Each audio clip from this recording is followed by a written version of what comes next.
Alors,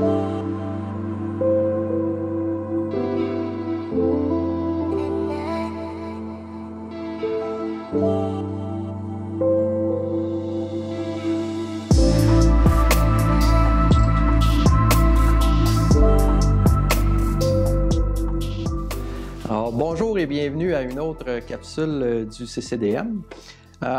Aujourd'hui, on va parler de...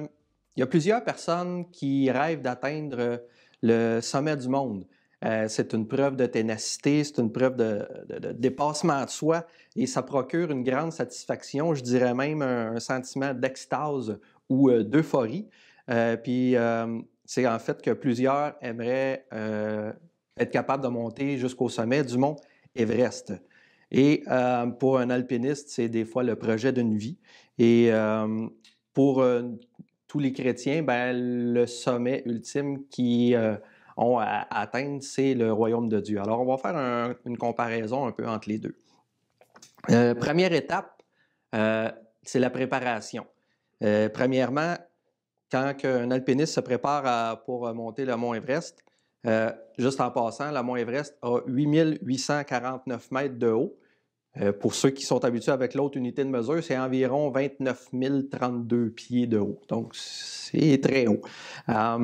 C'est bien évident que pour grimper une montagne comme ça, il y a de la préparation et même plusieurs mois avant même que l'alpiniste commence son périple là, de l'ascension de la montagne.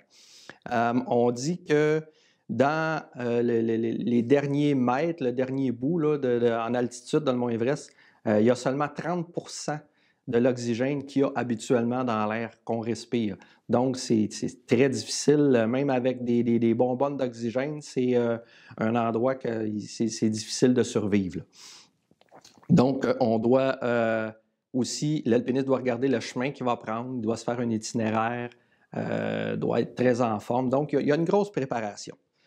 Pour le chrétien qui veut atteindre le sommet qui est le royaume de Dieu, comment il fait pour se préparer?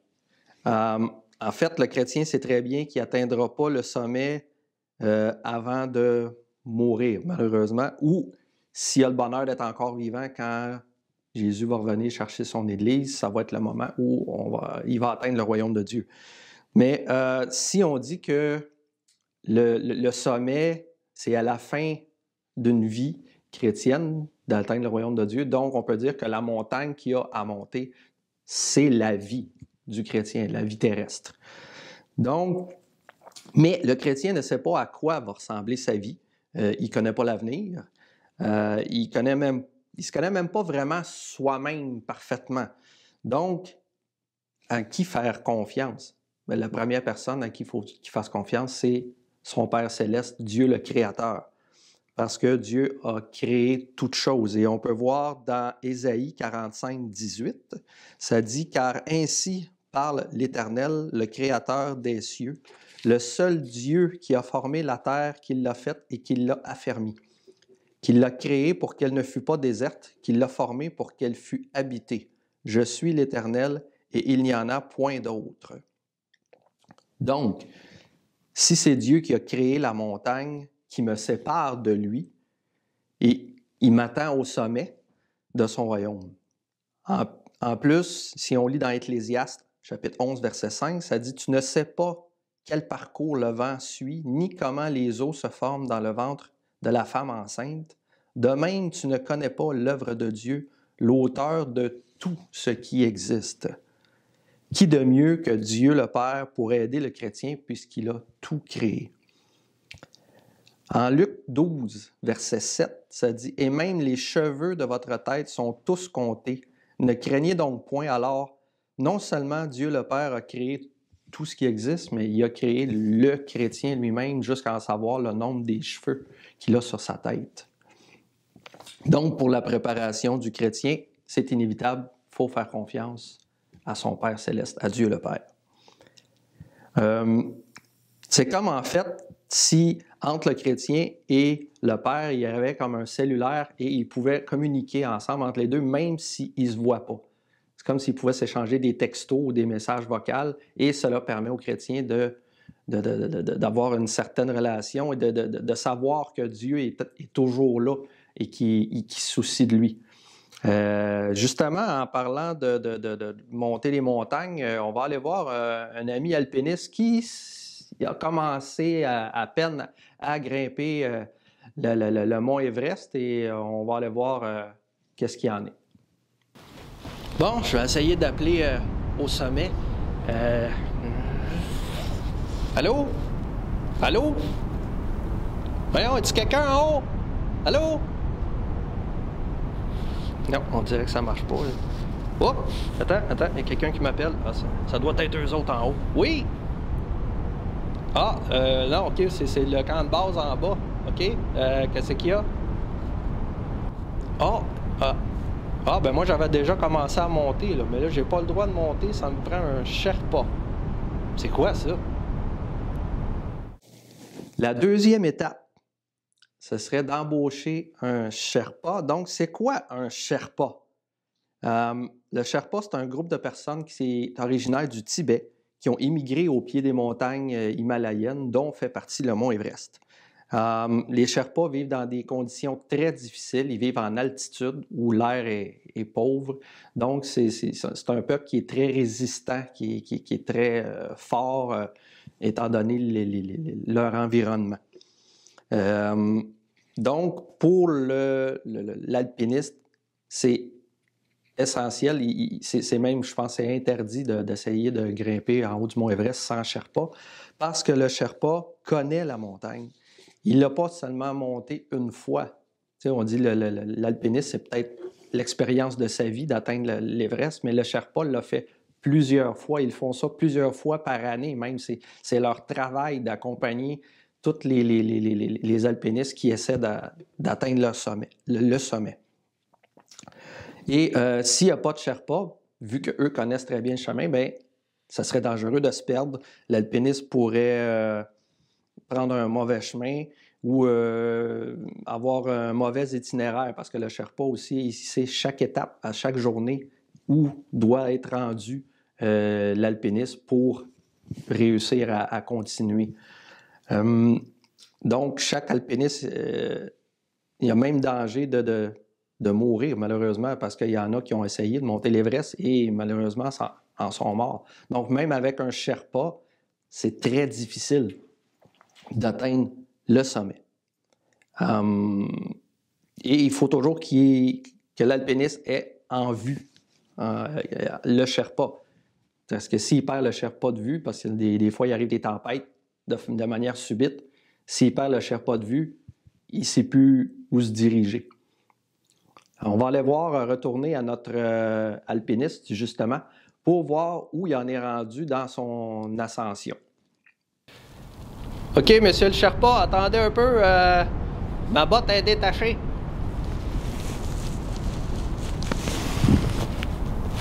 Et voyons, ce qui est rendu. Bon, puis la neige qui se met à tomber à cette heure. Là, je le vois plus. Ah! Attendez, là, je vais appeler en bas. Oui, camp de base. Il y a une tempête qui s'est élevée, là. J'ai perdu mon Sherpa. Qu'est-ce que je fais? Il faut que je redescende au camp plus bas en revenant sur mes pas. Êtes-vous sérieux?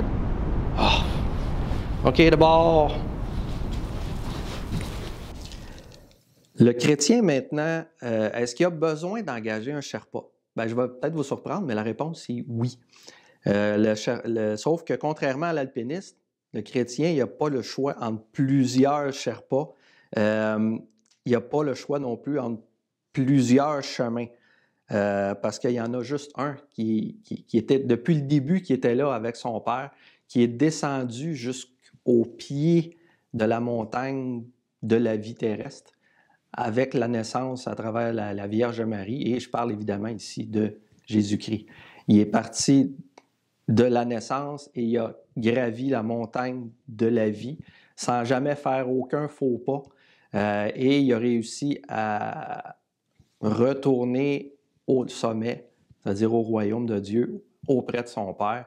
Et il a montré le chemin pour le chrétien parce que malgré que Dieu avait laissé la loi de Moïse, qui étaient les directives pour atteindre le sommet.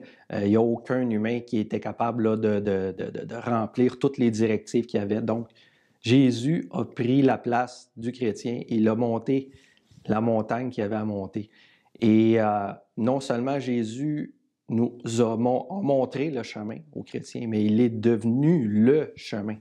Et on peut très bien le voir dans Jean, chapitre 14, versets 5 à 7, qui dit, c'est Thomas qui demande à Jésus, il dit, « Seigneur, nous ne savons où tu vas. Comment pouvons-nous en savoir le chemin? » Jésus lui dit, « Je suis le chemin, la vérité et la vie, et nul ne vient au Père que par moi. Si vous me connaissiez, vous connaîtriez aussi mon Père, et dès maintenant, vous le connaissez et vous l'avez vu. » Donc, d'après les paroles de Jésus, le plus gros du travail a déjà été fait. C'est lui qui a grimpé la montagne à la place du chrétien. Maintenant, il reste au chrétien à croire en lui, et non seulement croire, mais le connaître, c'est-à-dire avoir une relation avec lui, soit par la prière, en lisant sa parole, en méditant, bref, plus on a une relation avec Jésus et plus on se rapproche du sommet. Troisième étape, il faut être bien équipé. Pour l'alpiniste, réussir à se rendre jusqu'au sommet du mont Everest, l'alpiniste doit traîner avec lui plein d'équipements qui pèsent un poids quand même assez lourd. En plus de la nourriture, puis de quoi s'abreuver, il faut qu'il traîne des piolets qui sont des pics, genre de pics à glace. Il faut qu'il amène des vêtements de rechange. Il faut qu'il amène de quoi s'allumer un feu pour se réchauffer. Il faut qu'il amène une trousse de premiers soins. Bref, plein de choses qui, sans ça, rendraient l'ascension de la montagne plutôt difficile, même impossible. Et pour le chrétien, est-ce qu'il y a besoin vraiment d'équipement? Il n'y a pas vraiment besoin d'équipement physique, mais il y a un fournisseur d'équipement spirituel qui est le maître dans son domaine, et c'est le Saint-Esprit. On peut voir dans Jean, chapitre 14, versets 26 et 27, Jésus qui nous dit, « Mais le Consolateur, l'Esprit Saint, que le Père enverra en mon nom, vous enseignera toutes choses et vous rappellera tout ce que je vous ai dit. Je vous laisse la paix, je vous donne ma paix, je vous donne pas comme le monde donne, que votre cœur ne se trouble point et ne s'alarme point. » Donc Jésus ici, que le Saint-Esprit enseignera toutes choses et rappellera tout ce qu'il nous a dit. Certains chrétiens vont se baser sur ce verset-là pour dire que ça ne donne rien de faire des études ou d'augmenter ses connaissances en rapport avec la parole de Dieu, parce que le Saint-Esprit va tout fournir comme ça, là. Mais je ne suis pas tout à fait d'accord avec ça. C'est parce que je me dis que c'est quand le chrétien fait le pas, soit de vouloir étudier, de vouloir en savoir plus, de vouloir lire entre les lignes, c'est là que le Saint-Esprit vient lui ouvrir les yeux spirituels et vient lui donner les vraies significations de l'enseignement divin. Pour le chrétien comme pour l'alpiniste, ils vont rencontrer des obstacles avant d'atteindre le sommet. Pour le chrétien, ça peut être que ce soit le rocher abrupt du pardon qui est difficile à surmonter. Ça peut être le froid glacial de la peur qui va le figer dans son ascension. Ou ça peut être la grande crevasse de la dépression qui, une fois que le chrétien est rentré dans cette situation-là, c'est tellement profond qu'il est difficile de remonter à la surface. Mais le Saint-Esprit possède dans son sac tous les outils dont le chrétien a besoin. Il est la partie divine que non seulement qui est avec le chrétien, mais qui est en lui tout au long de sa vie. Donc, le Saint-Esprit est la personne essentielle pour se rendre au sommet parce qu'il fait don de tous ses outils à celui qui persévère. On va aller voir notre alpiniste parce que je pense que là, il est en train d'atteindre le sommet. Alors, on va aller voir qu'est-ce qui se passe.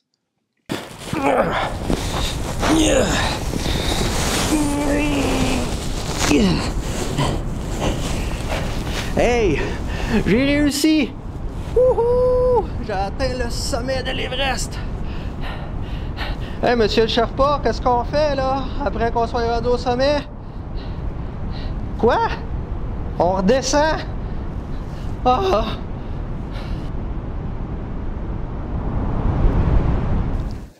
En conclusion, je dirais qu'il y a plusieurs différences entre atteindre le sommet de l'Everest et atteindre le royaume de Dieu. L'alpiniste a le choix entre plusieurs Sherpas, de suivre plusieurs chemins qui lui permettront d'atteindre son but ultime, qui lui donnera une gloire de courte durée. D'ailleurs, qui peut me nommer 2 personnes qui ont déjà réussi à monter l'Everest? En tout cas, moi, je ne suis pas capable. Mais, tandis que du côté chrétien, celui qui réussit à atteindre le royaume de Dieu, ce ne sera pas de courte durée, ça va être pour l'éternité. Il n'y aura jamais besoin de redescendre.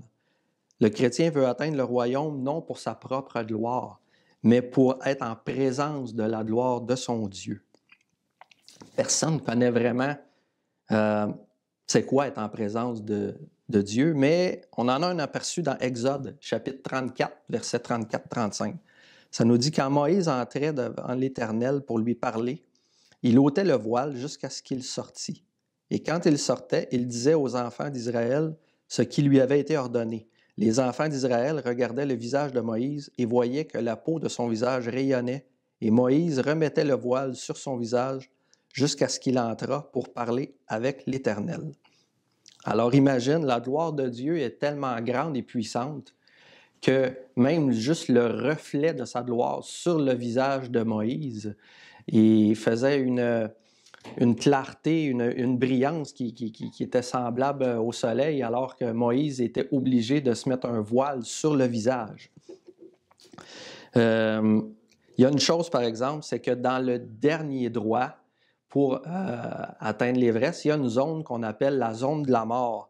Et on dit ça parce que même avec des bonbonnes d'oxygène, c'est la partie de l'ascension où il y a eu le plus de décès, malheureusement. Et je crois sincèrement qu'aujourd'hui, avec tout ce qui se passe dans le monde, nous sommes rendus dans la zone de la mort spirituelle. La bonne nouvelle est que cela veut dire que nous sommes quand même tout près de la fin. Mais cela veut dire aussi que les moments les plus difficiles sur Terre sont à notre porte. Donc, frères et sœurs, il ne faut pas abandonner. Si près du but. Je vous souhaite une belle continuité de votre ascension de la montagne. Et la seule chose que j'aurais à vous dire en terminant, c'est on se revoit au sommet. Ce matin, chantons-le ensemble. Tu es grand, Seigneur.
Oh, Seigneur Dieu, nul n'est comme toi, Seigneur. Nul n'est semblable à toi, Seigneur Dieu. Oui, Seigneur Dieu, nous nous abandonnons totalement